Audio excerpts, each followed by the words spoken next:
Good morning. Ngasigi akoi video haipetang yengminarase ko. Ado August ki tang ahum ko sagon centimet ko. Sagon centimet se akoi na sizinagada machu color hairagati yellow color gumba se pibe ko.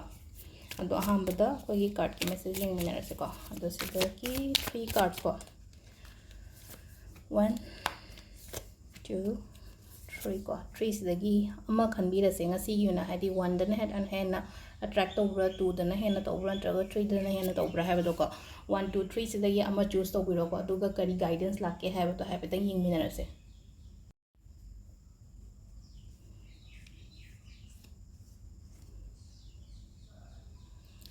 1 choose to ba hairaga ding 1 sina kamai to ke hairaga sila ko 9 of pentacles se ko na positive card ne na low way ko ngasi gi na positive oiba card hai tare ko haidi sel thum gi da oiro any kind of thabak to matam da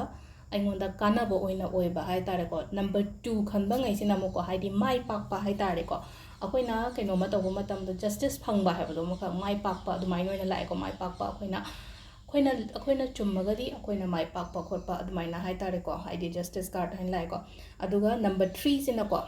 5 of wands and like 5 of wands ko khanaba chainaba khotpa conflict kari kra sugumba mayam se indicates to ko ado conflict se yaringai hai tare ko haidi thoktanaba hona bisi ko haidi yumda oiro amada oiro ko family daga harase ko aido ngasi family member amaga natraga husband wife marakta leina ko haidi khanaba chainaba ko adumaina adumbagi mami muragadi amana khatang hanba hai tare ko e khatna roge ko natraga haidi conflict se la haloge ko haina hai tare ko ado ko sida lere ko card message sina aduga kaino se timing se ko ayuk ki pung 3 ga minute nifu humdoi dagina 3 ka minute kuni thoi phawng lere de 9 ga minute nifu ma thoi dagina pung 2 ga minute kun trama pan phawng lere ko adagi 3 ga minute 35 dagina